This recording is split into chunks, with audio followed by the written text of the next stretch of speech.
espero que vocês estejam bem e que seja um bom momento aqui entre nós. O tema de hoje são as 15 leis da gratidão, que também podem ser consideradas as 15 leis da vida, pois como tem tudo a ver com a natureza, e a natureza está sempre presente, então é útil para cada um de nós. Eu não gosto muito de falar de mim, mas eu vou citar meu exemplo pessoal, porque só posso dar a vocês o que eu tenho. O que eu não tenho, não posso dar a vocês. Vou contar sobre alguns dos meus problemas de infância. Eu nasci na clínica de indigentes da maternidade de São Paulo, que ficava ali na rua Frei Caneca, que já foi demolida, se não me engano, em 2014. O meu pai tinha abandonado minha mãe antes de eu nascer. Então, eu ainda estava na barriga da minha mãe e o pai sumiu, nunca o vi e nunca na minha vida estive com ele. E isso foi um dos motivos de eu ter uma infância um pouco mais difícil.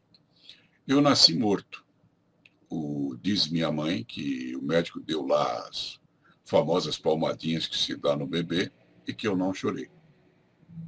Eu estava enforcado pelo cordão umbilical. Então fui colocado numa câmara de oxigênio. Naquele tempo se chamava balão de oxigênio. E me recuperei. E passei por uma infância que não foi muito fácil, é claro, sem o pai, né? Mas não deve ter sido tão difícil quanto a vida de alguns de vocês. Então, não foi nada especial em termos de dificuldades e tal. Só que eu tive que trabalhar desde os 7 anos de idade. Meu primeiro emprego foi de servente de pedreiro. Naquele tempo havia a carteira de trabalho de menor. Não sei se existe nos dias de hoje, porque as legislações mudaram, né? Bom, eu tive uma mãe difícil, claro, a ausência do pai. Eu e o meu irmão fugimos de casa várias vezes na infância, até que meu irmão, com a idade de prestes a fazer 19 anos, eu tinha 17 na época, que eu sou mais novo que ele se suicidou. Então, essa é a minha história de infância. E eu consegui sobreviver graças às leis da vida que vou compartilhar com você a começar de hoje. Estou compartilhando esse conhecimento com você porque ao longo da vida vi que muitas pessoas se suicidam, como fez o meu irmão.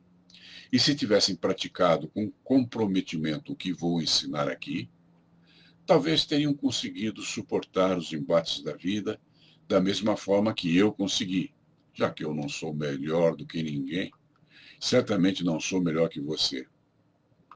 E se eu o fiz, você o conseguirá também e aprenderá a transformar lições em bênçãos. Apesar de enfrentar situações muito críticas, consegui, através do poder das leis da vida, sair da miséria, das condições adversas, obter certificações como terapeuta, me tornar professor de pós-graduação em diversas universidades aqui no Brasil e ministrei aulas em vários estados brasileiros. Por que essas leis podem lhe ser úteis? Porque se fundamentam em experimentação e racionalidade.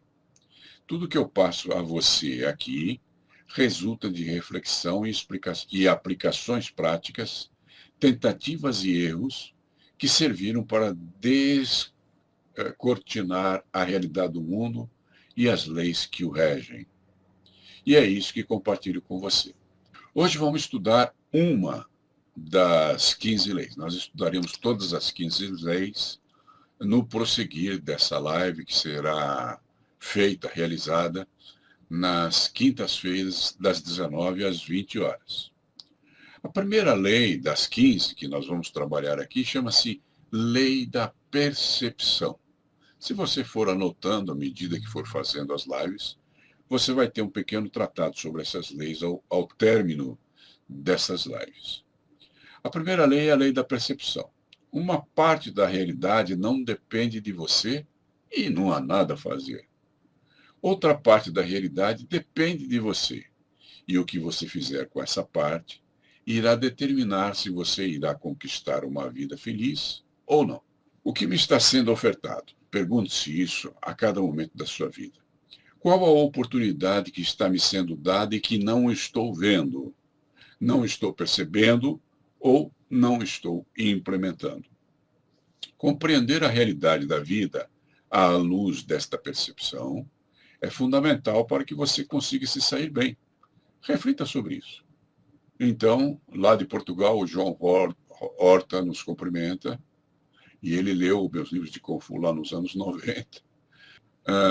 Veja bem que eu escrevi livros de Kung Fu, mas eu escrevi muitos outros livros. Eu escrevi mais de 400 livros. Se vocês me perguntarem, amanhã, quando eu fizer o comentário desta live, eu ponho lá um link e vocês podem examinar isso. E o primeiro livro que eu escrevi foi sobre Kung Fu, mas não foi o meu primeiro livro publicado. O primeiro livro publicado foi sobre outro assunto, tá? Muito bem. Para compreender bem o que depende de você, é preciso que você entenda que apenas 3 coisas dependem de você: seu pensamento, sua vontade, aquilo que você pode fazer a partir do seu pensamento e de sua vontade. Quando eu digo pode fazer, é porque há momentos que você terá seu pensamento e sua vontade, mas não poderá realizar ações proporcionais àquilo que você cria a partir do teu pensamento e da tua vontade. Nem sempre isso lhe é permitido, ok? Por isso eu digo, pode fazer, não significa que consiga fazer, tá bom? Tudo aquilo que alguém ou alguma coisa possa lhe tirar não lhe pertence. E se você quiser que essas coisas lhe pertençam, você é um tolo e você é um ladrão. Um tolo, porque quer que lhe pertença coisa que jamais lhe pertencerá. Um ladrão, porque quer alguma coisa que não lhe pertence. Ficou claro isso? Acho que não tem muita dúvida, né? Nem mesmo seu nome e sua reputação lhe pertencem. Há pessoas caluniosas, mentirosas, medíocres, invejosas, que vão destruir tua reputação, que vão inventar mentiras a teu respeito. E assim é a vida, porque já que não te pertence, não há nada que você possa fazer. E dessas 3 verdades, a mais importante é a terceira, pois é dela que surge a ação, e sem a ação você não tem realização. Então veja bem, seu pensamento, sua vontade, as ações que você pode fazer. Então o mais importante são as ações que você pode fazer, porque é a ação que está por trás da realização. Não há realização sem ação. E enquanto você não compreender essas 3 coisas, você só terá dor, insatisfação e sofrimento, já que fora daquilo que te pertence, tudo é dor. Adota essa percepção para a sua vida e o sofrimento cessará. Sua mente só pode fazer você sofrer de 2 maneiras: através do apego e através da esperança. O Edson Caetano. Percepção indica que todos são iguais com realidades diferentes. Isso é verdade. Em parte, né? Realidade nunca é igual para todos, né? Eu, por exemplo, tive 2 filhos. Eles foram criados pelo mesmo pai e mãe, tiveram os mesmos professores na infância, e são 2 pessoas completamente diferentes entre si. E é natural que assim seja. Porque mesmo que o ambiente seja igual, mesmo que as influências externas e os incentivos sejam bastante semelhantes, as pessoas têm o direito de ter o livre-arbítrio, de elaborar seu pensamento e sua vontade e realizar ações proporcionais ao pensamento e à vontade diferentes dos seus pares. O João Horta diz: eu costumo falar, primeiro é necessário identificar o que você não controla para poder excluir imediatamente e fazer um plano de ação com o que você controla. É bem isso, João. Você primeiro tem que ter o autoconhecimento. Com o autoconhecimento, você vai definir aquilo que depende de você, que é o que você controla, e aquilo que não depende de você. E há um detalhe aqui: mesmo as coisas que dependem de você, nem sempre você controla. Haja vista as pessoas que têm vícios, né?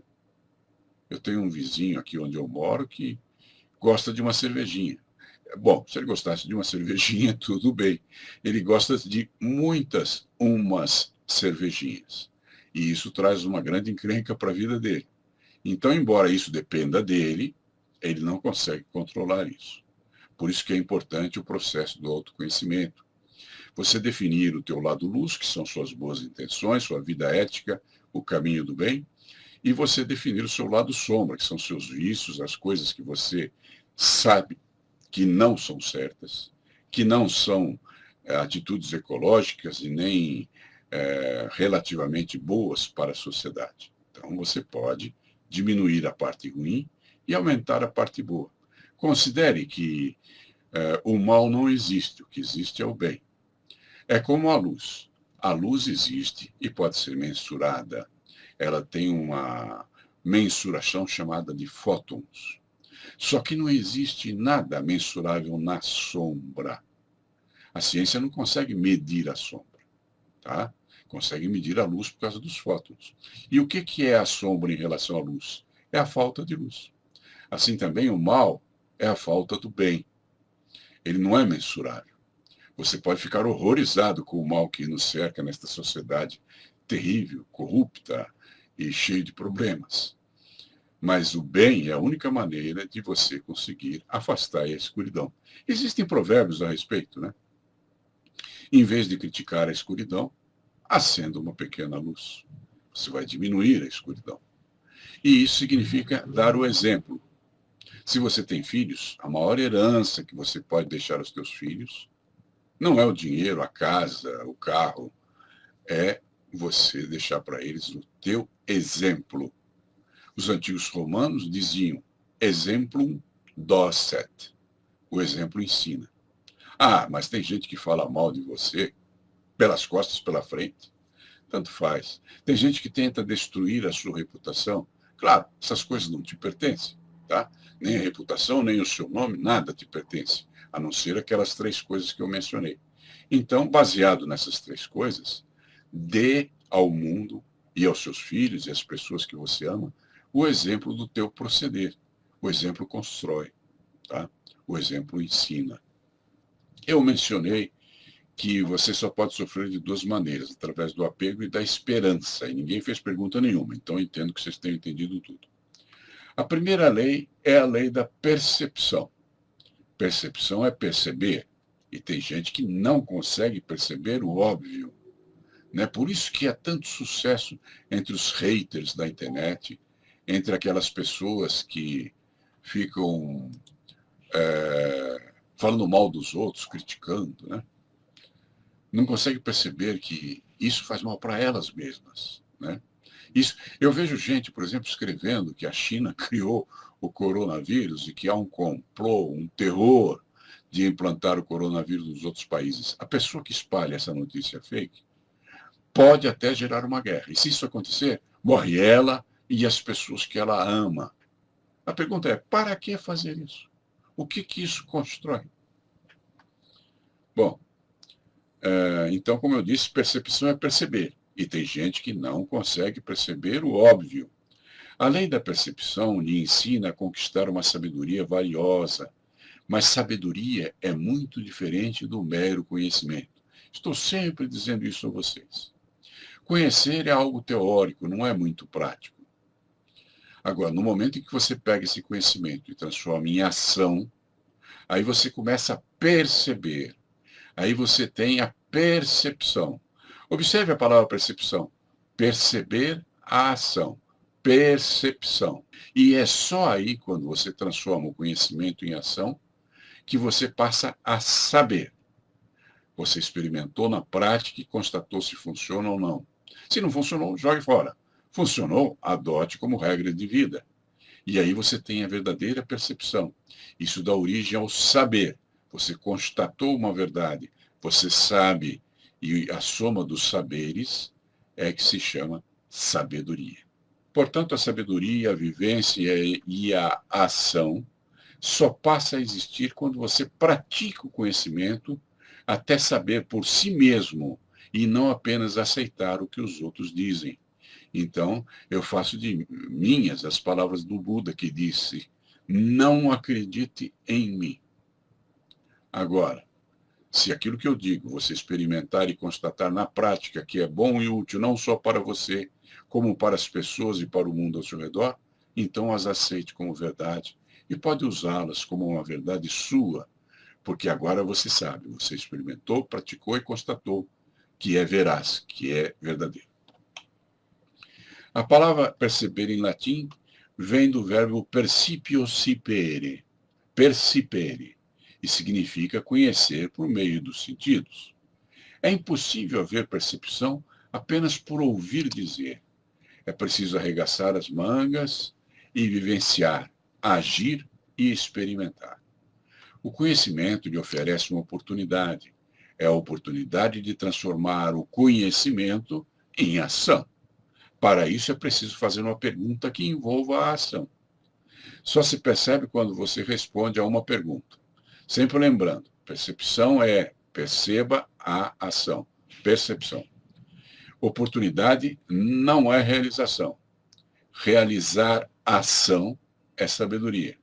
Sabedoria consiste em agir, transformar conhecimento em ação.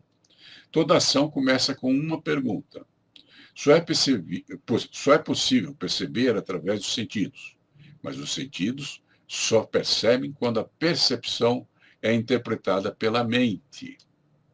Meu curso Gratidão, o Segredo do Sucesso, que deu origem a esta live, apresenta estratégias e táticas eficazes para você resolver problemas e encontrar soluções práticas. O objetivo é trazer uma nova luz e ideias sobre como você pode sobreviver no mundo e na vida através das dificuldades que você passa. E este curso lhe traz a percepção de como safar-se de seus erros do passado e seguir em frente. Aqui está um caminho de vida que permite a você fluir suavemente a favor da corrente, ao invés de lutar contra ela. Procure observar. Se você nasceu cego, perceberá o mundo através de outros 4 sentidos que você tem, mas não saberá nada a respeito de luz e cores.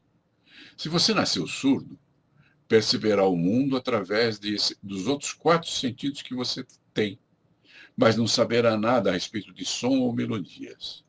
Como diz o Maton Hua, o problema não é tropeçar, mas apegar-se à pedra. Então, observe, nós estamos falando que a percepção tem origem nos sentidos, né? Na informação que os sentidos lhe passam. Mas não bastam os sentidos. Sem a mente, não há percepção alguma. É a mente que interpreta as noções que lhe são trazidas pelos seus sentidos. Sem essa interpretação, você não as entenderia. Perceba que a realidade é fruto da sua mente. Sem a mente, a realidade é tudo que está fora de você, não existiria para você. Sendo assim, o universo é uma percepção mental. Sua vida tem sentido na proporção direta de suas percepções mentais. Existem 3 percepções que são fundamentais. Primeira, há coisas que dependem de você e coisas que não dependem. Segunda, a dor é diferente de sofrimento. Terceira, sua mente é que lhe traz a noção do sofrimento. E faz isso de 2 maneiras, através do apego e através da esperança. A percepção mais importante de todas é esta. Se há coisas que não dependem de você, não perca tempo com elas, pois não está em você a capacidade de mudar essas coisas. Eu vejo gente investindo um tempo precioso na internet, discutindo partidos políticos. Falam mal de um, falam mal de outro, falam bem de um, falam bem de outro. Você consegue mudar isso? Não. Então, por que você insiste nisso? Eu não entendo. Você está jogando fora um tempo precioso, é a tua vida que você está jogando fora. Eu tinha algumas noções sobre política quando criança. Eu pensava, no tempo que eu morei no Rio, eu pensava, esse pessoal lá do morro, o pessoal da favela, eles descem para votar porque eles são obrigados, né? Porque sem voto não tem emprego, não vai ter documento. Se eles não fossem obrigados a votar, talvez eles ficassem lá no morro, fizessem um pagode, um sambinha, uma feijoada com a turma, e não votassem. Então, quem votaria serão as pessoas de um critério, que possuíssem um critério político mais aprofundado. Mas eu estava errado. Tá? Por exemplo, no Brasil nós não temos direito de voto, nós temos obrigação. Portanto, aqui não existe democracia. Se existisse democracia, você teria o direito de voto. E o direito de voto é direito de votar ou não votar, como acontece em todos os outros países, com exceção de mais um lá na África. Bom, mas aí a questão é a seguinte. Na Inglaterra, eles começaram a fazer um plebiscito para decidir se a Inglaterra sairia do mercado comum europeu. E é claro que isso seria um desastre para a Inglaterra. E todas as pessoas de bom discernimento, de cultura, de noção política sabiam disso. E por saberem disso, pensaram, bom, ninguém vai votar nisso. E não foram às urnas votar. Então, as pessoas que não tinham noção de política, que não tinham uma educação social aprimorada, votaram para sair o país do mercado comum europeu. E foi o que aconteceu. Conclusão, hoje em dia é difícil de alguém trabalhar na Inglaterra, é difícil da Inglaterra poder trafegar pela Europa inteira usando um passaporte internacional aceito por toda a Europa, porque eles saíram do mercado comum europeu. Então isso prejudicou o país. E o que fez o país ser prejudicado? O voto de pessoas que quiseram votar e que não tinham noção de política. E eu, na minha ilusão de infância, supunha que se pessoas menos instruídas em termos políticos não votassem, talvez as pessoas mais evoluídas politicamente conseguissem mudar o Brasil. Mas depois do que aconteceu na Inglaterra, a conclusão é, não dá, nem assim não dá. E o caso do Trump lá nos Estados Unidos é a mesma coisa. Todo mundo de bom senso lá sabia que o Trump não seria o governante ideal. Só que eles pensaram, bom, como todo mundo sabe disso, não precisamos ir lá votar, já que votar lá não é obrigatório, vai quem quer. E aí, aqueles que tinham menos noção de política elegeram o homem. Caramba! Então, meu querido, não dá para você mudar a política. Você tem um voto e milhões por aí tem outros tantos votos que são muito maiores do que um. Então, meu querido, faça o que você pode, porque isso depende da tua vontade. Vote certo, claro, da melhor maneira que você puder. E se o teu candidato vencer ou não vencer, a culpa não é sua, porque não é uma coisa que depende de você. Agora, depende de você, depois que a eleição for feita, criar notícias fakes, criar críticas e agir como uma pessoa burra. E usar um tempo precioso, que é a sua vida, para se dedicar a fazer críticas políticas. Isso não conduz a nada. Então, para que perder tempo com isso? Ok? Bom, foi só um comentário, um passando. Eu não sou ligado em política. Se há coisas que não dependem de você, não perca tempo com elas, pois não está em você a capacidade de mudar essas coisas. Por outro lado, se há coisas que dependem de você, é nelas que estão todo o poder, todas as suas possibilidades de transformação. É só elas que lhe permitirão se realizar e alcançar a felicidade. Por exemplo, as coisas que a vida lhe impõe, as circunstâncias de sua existência, não dependem de você. Mas o que você faz com as circunstâncias e as coisas que a vida lhe impõe, dependem totalmente de você. E se dedicando à compreensão e à aplicação das leis da vida, você conquistará o poder e poderá transformar sua vida e alcançar a realização e a felicidade. Existe uma diferença entre dor e sofrimento. Veja bem que cessar o sofrimento não é o mesmo que cessar a dor. Algumas vezes a dor surge daquilo que não depende de você. O sofrimento é algo que depende de você. É impossível evitar a dor. Essa é a parte da vida. Mas o reagir à dor com sofrimento é sua escolha. Se algo te machuca, isso é dor. Se alguém que você ama te abandona, isso é dor. Se algo que você estima se quebra, isso é dor. Se você perde um filho ou outro ente querido, isso é dor. Mas o sofrimento é criado pela sua mente.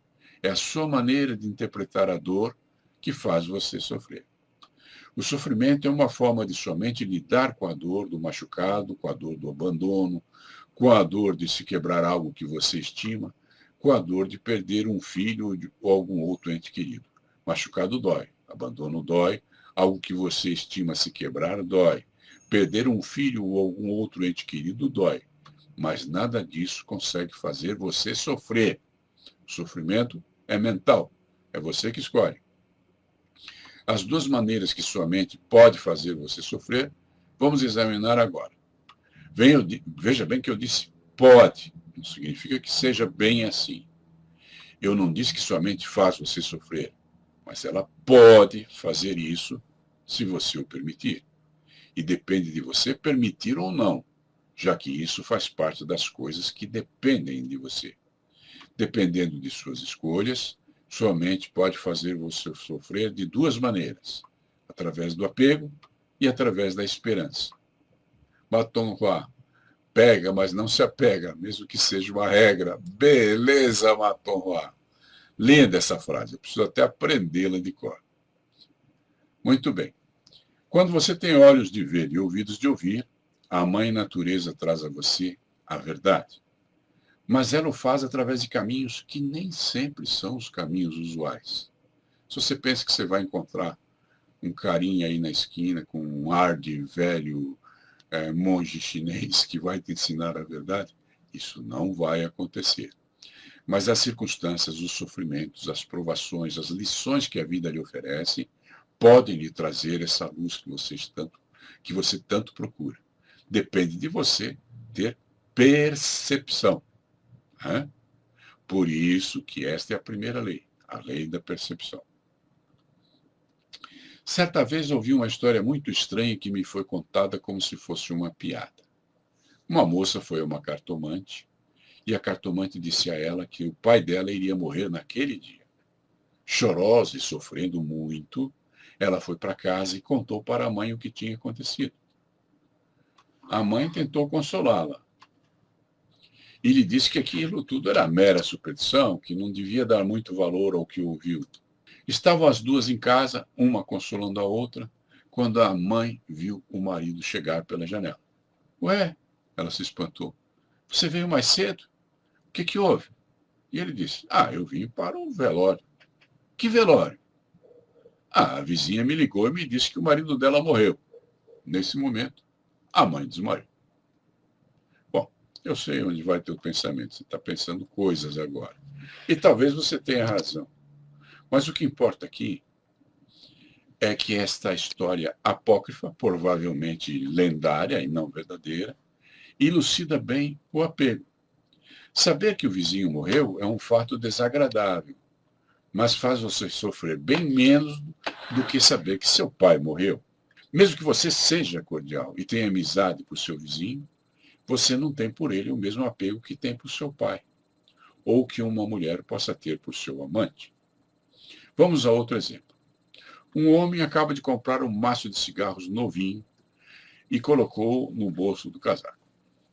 Ao caminhar por uma praça, percebe que o cadarço do tênis desamarrou e, ao abaixar-se para fazer um laço no cadarço, ele derruba o maço sem que o perceba. Tendo acabado de amarrar o tênis, ele se ergue e continua seu caminho. Nesse momento, um homem que passa por ali e que não fuma, vê o maço de cigarros no chão e o chuta para o lado. Ele prossegue em seu passeio. Para ele, fumar não significa nada.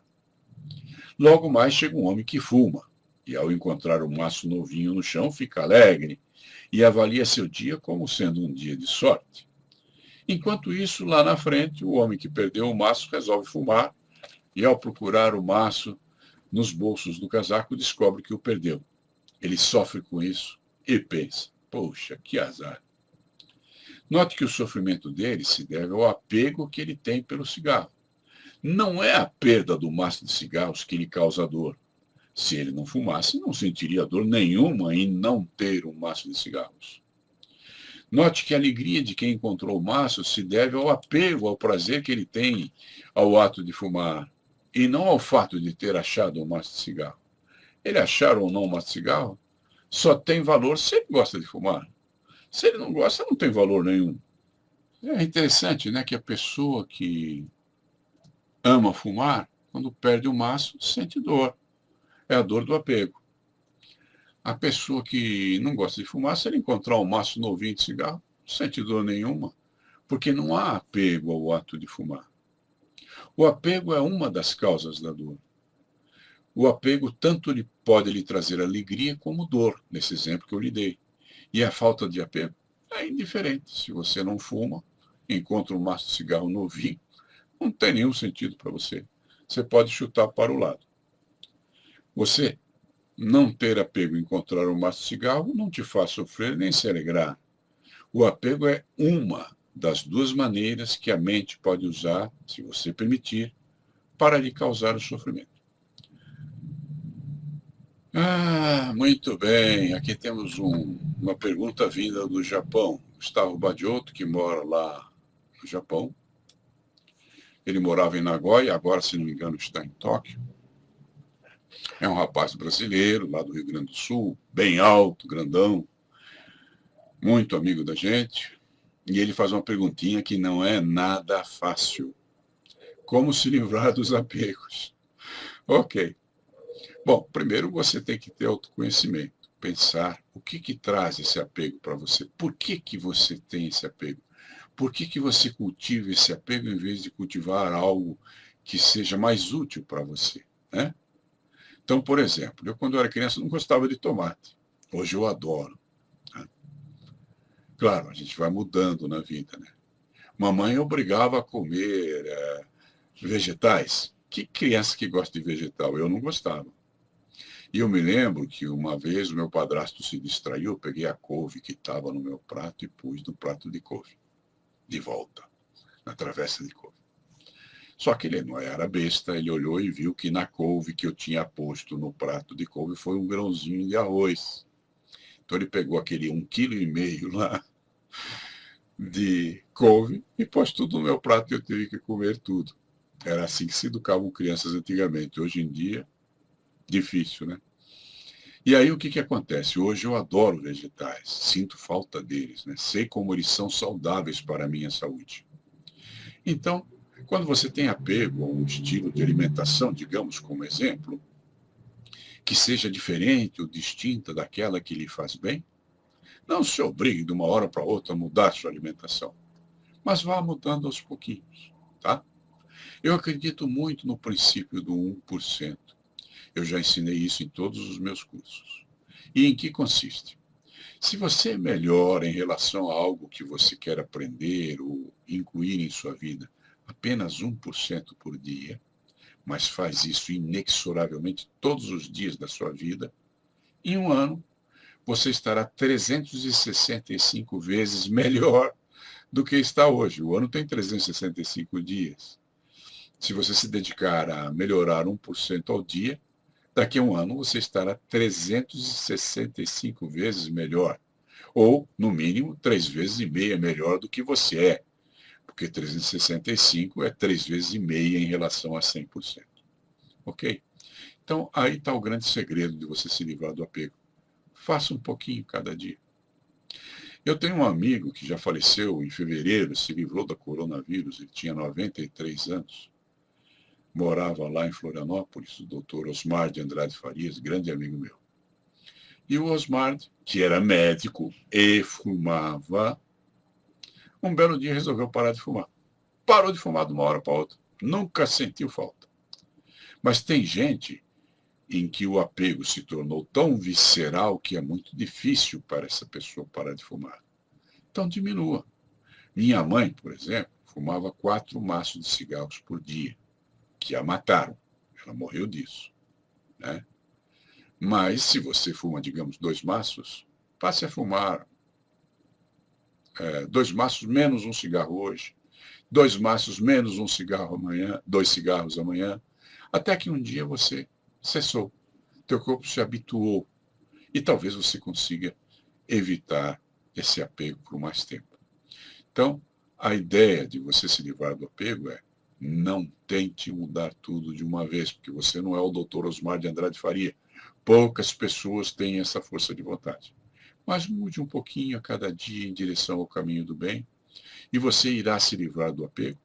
Ou, se você preferir, substituir um apego por outro que seja menos nocivo. Havia um personagem na TV, quando meus filhos nasceram, chamado Kojak. Acho que o Telly Savalas, que era o ator que o interpretava, já deve até ter morrido. Só temos uma coisa em comum, eu e ele, a careca. Agora, O Telly Savalas fazia o papel de um detetive chamado Kojak e ele estava tentando parar de fumar. Então ele tinha um palito na boca o tempo todo. Eu não me lembro se aquilo era um pirulito ou se era só um palito, mas de qualquer forma ele substituiu uma dependência por outra que para ele era menos nociva. Faça isso também. É uma boa forma de você se livrar dos apegos. A Marli disse que o sofrimento está relacionado ao apego. É verdade, né? Porque eu, por exemplo, que não fumo, para mim, tanto faz eu achar um mato de cigarro ou não.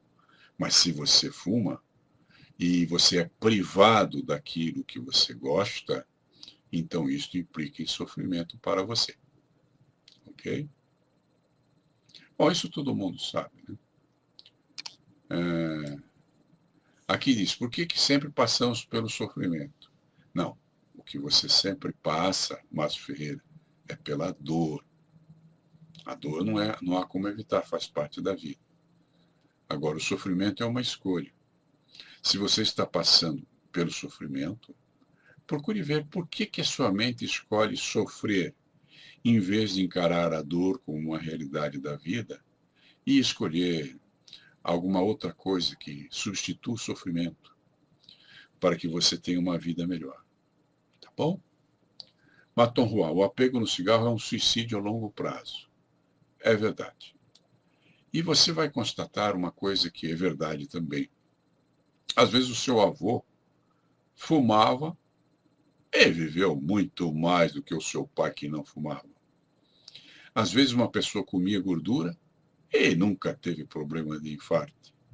Existem exceções, tá? E por força dessas exceções, algumas pessoas que não conseguem se livrar do apego põem a culpa ou a justificativa por não se livrar do apego no fato de que o avô não sei o que fulano de tal não sei o que lá, e viveu mais. Ok, mas não somos todos iguais. Procure se cuidar. O Buda ensinava que o caminho do meio é o melhor caminho. Ele está distante de ambas as extremidades. Toda forma difícil é uma extremidade, né? Porque você está prejudicando sua vida, a vida das pessoas que convivem com você, atrapalhando seu convívio social, não está fazendo nenhum bem para a sociedade. Então, isso é uma extremidade. Está lá na margem. Daí ser chamado comportamento marginal. E daí o bandido, o fascínio, a pessoa que se comporta mal, ser chamado de marginal. Perceba como as coisas são. Uma observação do Eliezer. Quando começamos a buscar a razão de nossas emoções e apegos, nos tornamos mais objetivos, com certeza, né? Porque o pensamento racional é o pensamento objetivo.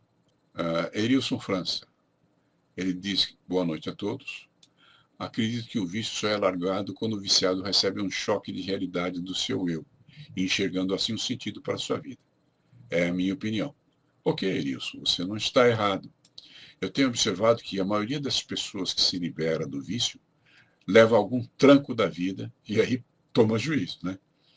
Então você fuma e vai ao médico e ele diz, você está com uma mancha no pulmão, provavelmente é um prenúncio de um câncer. A partir de então, talvez você consiga parar de fumar. Mas nem todo mundo tem tanto juízo assim, infelizmente, né? Agora, quando você enxerga um sentido na vida, que era o ensinamento do Viktor Frankl, criador da logoterapia, aí as coisas começam a se encaixar de maneira mais igual, né? Você não dá tanta oportunidade ao mal em sua vida, ao vício, ao mau comportamento, à crítica desonrosa, ao comportamento vil. Você começa a cuidar mais de si mesmo e a distribuir um pouco mais de amor ao seu redor, porque isso volta para você, já que tudo que você semeia, você colhe. Luiz Bastos, parei de fumar para ter mais fôlego e lutar melhor o Kung Fu, que aprendi na União Nacional de Kung Fu. Nós tivemos alguns campeões mundiais lá, que lutaram na China, nos Estados Unidos. Em linhas gerais, coloque no lugar do cigarro algo mais importante que ele, com certeza. E se você pensar bem, qual a importância de um cigarro? Nenhuma. Então, qualquer coisa é mais importante do que isso. O Tiago Russo Panariello, enquanto culparmos o outro, o sofrimento será permanente. Sim, porque a vida é um ato de responsabilidade, já que três coisas dependem de você. E a maior parte do mal que lhe acontece, quando não é fruto de circunstâncias externas, ele é causado pelas más decisões em relação às três coisas que lhe pertencem. Morrer, todos morremos, ok? Apenas essas pessoas estão apressando o caminho em direção à morte, né? Eu acho interessante, eu conheci um cidadão que fazia mágica na televisão, e esse cara parou de fumar. E com o dinheiro que ele economizou de não fumar, ele viajou para vários países do mundo, né? E eu sei de uma senhora que parou de fumar e com o dinheirinho do cigarro comprou um fogão novo. A realização dela não foi assim tão espetacular quanto desse cara que viajou pelo mundo todo, mas também é uma realização especial, porque foi feita a partir das três decisões dela, das três coisas que dependiam dela. Então vamos examinar a outra maneira, quando você sofre através da esperança. Como é que você sofre através da esperança? Há duas raízes etimológicas na palavra esperança. Você já ouviu falar em um verbo pouco usado, mas que existe em nossa língua? O verbo esperançar? Vejamos o que o educador, pedagogo e filósofo brasileiro Paulo Freire diz a respeito desse verbo. Com a palavra, o Paulo Freire, abre aspas, esperançar é não desistir e ter fé na vida.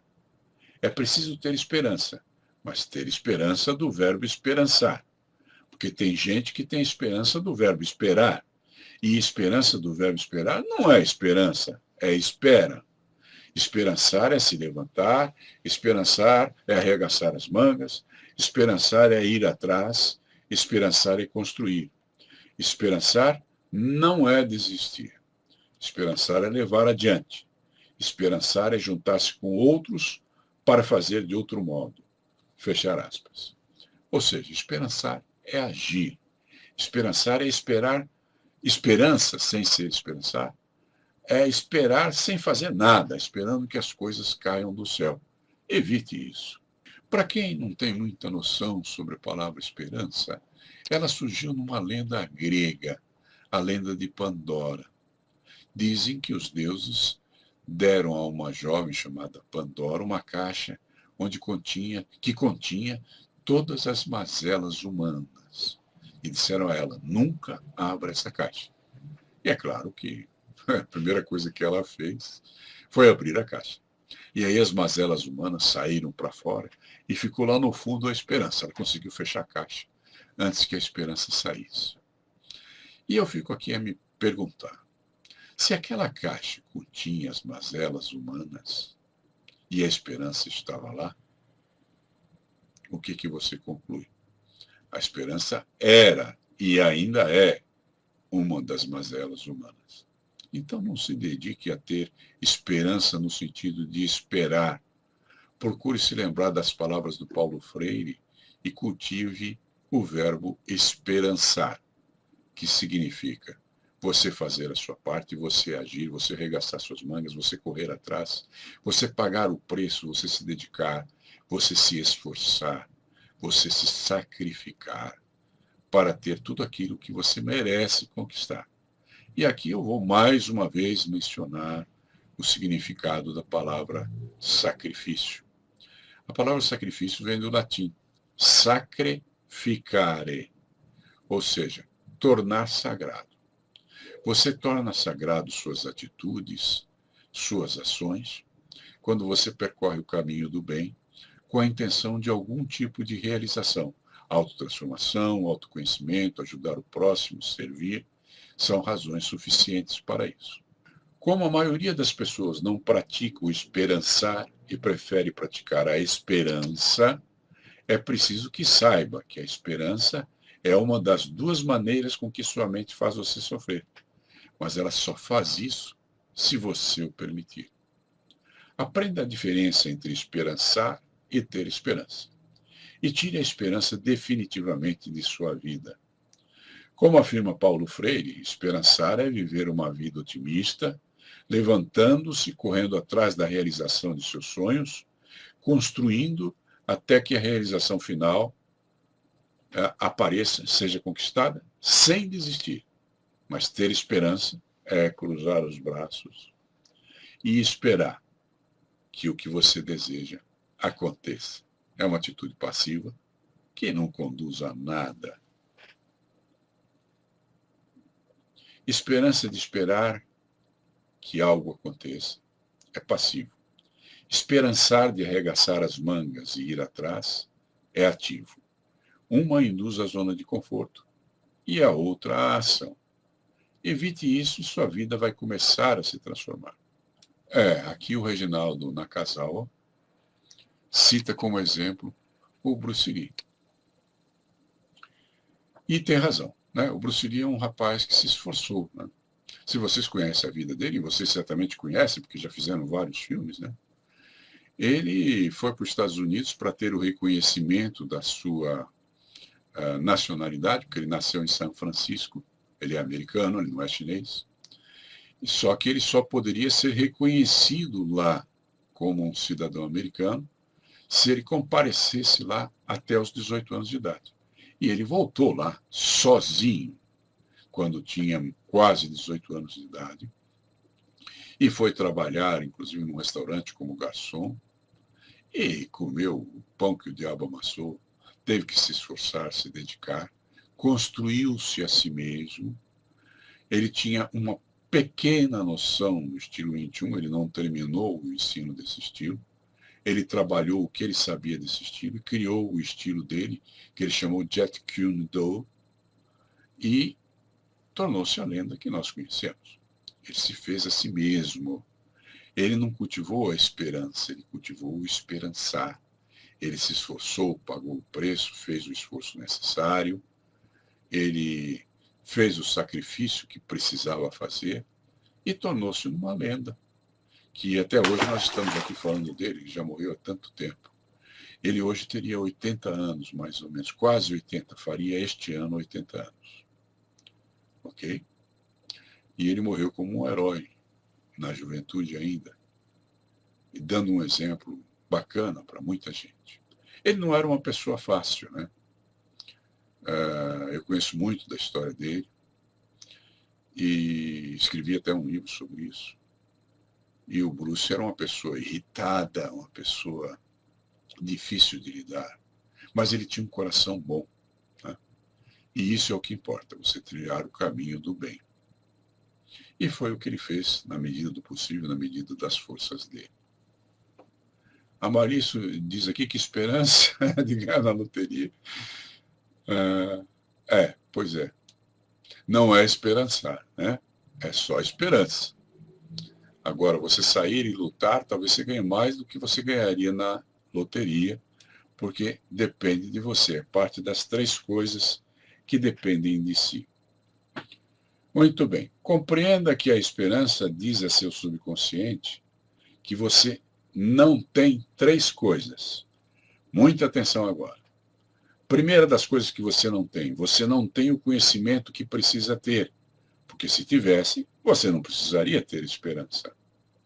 Segunda coisa, o que você espera não depende de você, porque se dependesse, você o faria. Terceira coisa, você impede que as coisas boas se manifestem em sua vida, porque você para de viver sua vida e fica esperando. Então, vamos a um exemplo. Primeiro, vamos recordar as 3 coisas que você não tem quando você cultiva a esperança. Você não tem conhecimento, primeiro lugar. Segundo lugar, o que você espera não depende de você. E, em terceiro lugar, você impede as coisas boas porque você para de viver e fica esperando. Agora, vamos ao primeiro exemplo. Você marcou um encontro às 20 horas com alguém que você ama. São 20h30 e essa pessoa ainda não chegou. Você liga para ela porque tem a esperança de que ela esteja vindo. Você está ligando porque você não sabe se ela está vindo. Essa é a primeira das 3 coisas que você não tem. Você não tem o conhecimento que precisa. Esperar que essa pessoa venha não depende de você. Se você tivesse controle sobre o que você espera, você faria acontecer e não precisaria ter esperança. Essa é a segunda das três coisas que você não tem. O que você espera não depende de você.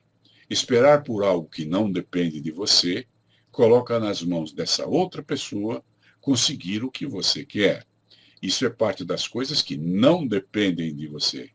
Essa é a terceira das três coisas que você não tem. Em Coríntios 13:13, conforme o Erilson França nos lembra, existem três coisas importantes: a fé, a esperança e o amor. E a maior delas, com certeza, é o amor. Bom, nós temos ainda 3 minutinhos. Vamos tentar dar mais um exemplo para esclarecer você o melhor possível. Você impede que coisas boas se manifestem em sua vida porque você para de viver sua vida e fica tendo esperança. Cultivar a esperança é cultivar um estado depressivo, em que se permite a angústia de não saber e não controlar. O que, em outras palavras, é o mesmo que não viver. Vamos a mais um exemplo. Spinoza dizia: não há esperança sem medo e todo medo é esperançoso. Minha primeira esposa tinha medo de baratas. Isso se devia à atitude passiva de pensar que as baratas podiam subir nela. Isso é o mesmo que ter esperança. Você acha, você espera que as baratas possam subir em você. Alguma dificuldade, alguma dúvida? Perceberam como a esperança é complicada, gente? Bom, eu tive um aluno que hoje é muito famoso, o Francisco Durbano, e uma das 3 esposas dele teve uma barata que entrou na orelha dela. E eu pensava, puxa vida, ela deve ter nascido numa tapera, num lugar aí que era tão sujo, tão terrível, que até tinha baratas entrando no ouvido das outras pessoas. Veja como era pobre a minha imaginação e como eu estava errado. Quando eu morei na maior casa que eu tive nessa vida, dentro de um condomínio fechado, entrou uma barata na minha orelha. Um lugar de luxo, um lugar agradável, um lugar grande, imenso, e uma barata entrou na minha orelha para que eu aprendesse a não julgar mal as outras pessoas. Ok? Para mim não tem problema. Eu não tenho medo de barata, mas eu pensei que era uma aranha que tinha entrado. Aí fui a um posto de saúde e tiraram a barata da minha orelha. Gente, eu me despeço de vocês. Foi um prazer compartilhar com vocês um pouco que eu sei. Na medida do possível, estou aqui para servir vocês. Essa é a minha missão de vida. E aconselho a vocês que permaneçam no caminho do bem. Espero reencontrá-los na nossa próxima live. Obrigado pela presença de vocês. Boa noite.